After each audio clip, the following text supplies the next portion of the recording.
Está chegando a hora, né, das pessoas aparecerem com aquelas promessas, com milagres que acontecem de 4 em 4 anos, com histórias mais mirabolantes e resultados um tanto difíceis da gente confiar. E nós vamos falar sobre essa situação agora, sobre a economia pós e pré-eleição. Estamos recebendo aqui o doutor Humberto Felipe, ele é doutor em História da Economia pela Universidade de São Paulo, a USP, é professor da USP aqui também no Vale do Paraíba e vem conosco aqui já há algum tempo, né? Hoje trazendo aí essa posição para enriquecer, né, o eleitor de alguns dados, algumas coisas que ele tem que vigiar, né, doutor? Com certeza. E, aliás, esse é um momento muito importante para que as pessoas fiquem atentos às promessas dos candidatos, às propostas dos candidatos, porque são essas promessas e propostas que, se forem colocadas, né, elas vão poder melhorar ou piorar a situação econômica do país. Né? Eu quero prevenir o telespectador que nós não vamos citar nomes, né, porque isso aí implica em algum problema com a Justiça Eleitoral e, não havendo a chance de estarem todos aqui ou citar todos eles, nós vamos falar da questão em tese, né, doutor? E genérica, né? É genérica. Eu vou partir, inclusive, de uma situação do governo. O Monsueto Almeida, né, que é o secretário do Tesouro Nacional, está dizendo que, retomando a discussão sobre a reforma da Previdência, agora em agosto ou em novembro, quer dizer, está situando bem o período de campanha, né?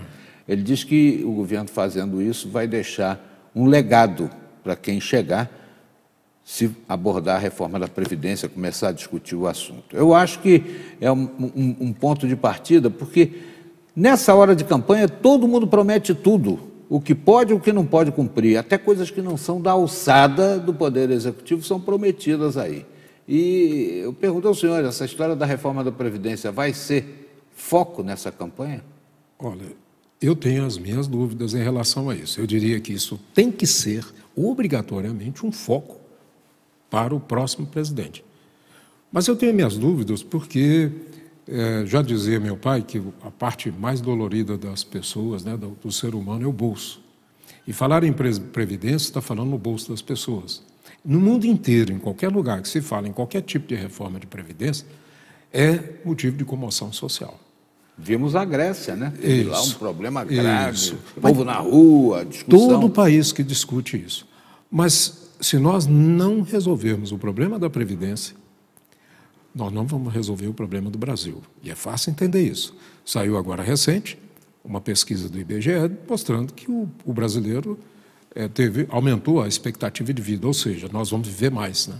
E eu sempre digo que, se eu fosse jovem, eu ainda não aposentei, poderia ter aposentado, mas não aposentei ainda, porque não quero. Mas, se eu fosse jovem, eu iria fazer um movimento para brigar pela Previdência. Por quê? Porque são os jovens que vão ter o problema mais à frente. Então, em síntese, não acredito muito que os candidatos se aprofundem nesse tema, porque esse tema é espinhoso. Agora, o senhor falou desse estudo, dessa pesquisa do IBGE, e eu também estou acompanhando aí que houve um aumento do eleitorado, pessoas capacitadas a votar, e houve uma redução do jovem participante da eleição. Quer dizer, a situação do país não está comovendo o jovem a optar pelo voto, porque nessa idade o voto é opcional. Opcional, isso. Não está havendo interesse do jovem pela eleição. Isso, houve uma redução, que era para ter aumentado o número de eleitores jovens. Porque quem era jovem passou dos 18, já não é mais considerado esse tipo de eleitor, e os novos, com 16, não tiveram vontade de... Mas nós estamos vivendo uma situação de um descrédito, e até muito equivocado da nossa parte, como cidadãos, né? Um descrédito com relação à política no país. É porque a gente que tem o poder de mudar, né? É nessa hora, pelo voto, que a gente acaba mudando as coisas que não estão satisfazendo. Isso. É preciso que a sociedade entenda muito isso. Tem que discutir, tem que trazer para a pauta os assuntos espinhosos, porque esses espinhosos é que são os mais difíceis.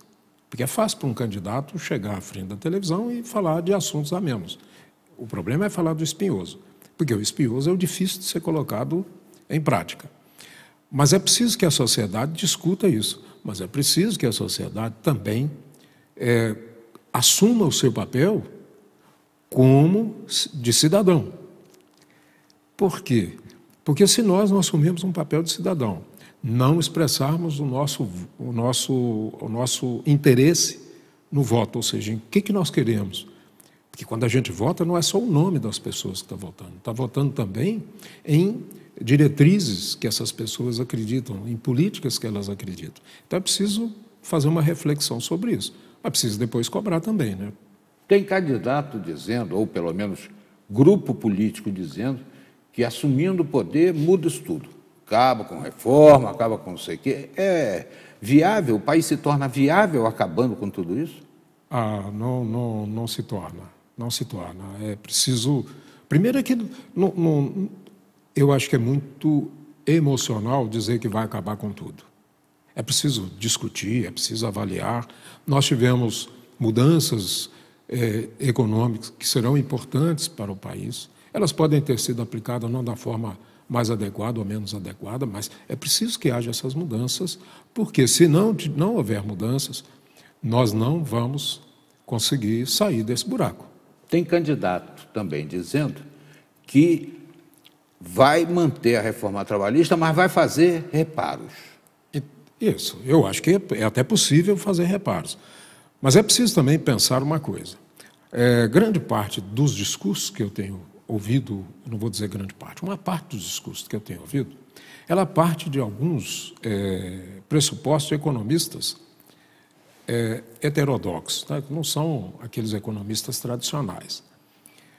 E eu só gostaria de entender uma coisa, porque esses economistas, a maioria deles, tem uma visão muito romântica da sociedade. E eles falam, porque o agente econômico, ele precisa fazer isso, ele não pode fazer aquilo, e nós vamos regular o agente econômico. Mas, e eu já tive a oportunidade de perguntar para alguns, a pergunta é, quando ele vai ao banco aplicar o dinheiro dele, ele pergunta para o gerente do banco qual é a aplicação que traz maior retorno social, ou ele pergunta para o banqueiro qual é a aplicação que dá maior retorno para ele, ou seja, aquela que dá mais juro porque ele tenha mais retorno. Ele vai perguntar que tem mais retorno. Professor, e essa história de dizer, né, que não, eu vou fazer, vou acontecer, será que nessa hora o candidato não pesquisa e procura saber o que o eleitor quer ouvir e depois fica na dúvida se vai poder cumprir ou não? Mas vou lhe pedir que a gente avance no tema na volta da entrevista. Nós estamos conversando com o doutor Humberto Felipe. Ele é doutor em História Econômica pela USP, é professor da USP, Universidade de São Paulo, e está hoje aqui conosco refletindo sobre esse tema tão importante, né? A economia pré e pós-eleição. O que você também espera do Brasil depois de janeiro de 2019, que é quando toma posse quem foi eleito em outubro ou novembro? É já, não sai daí.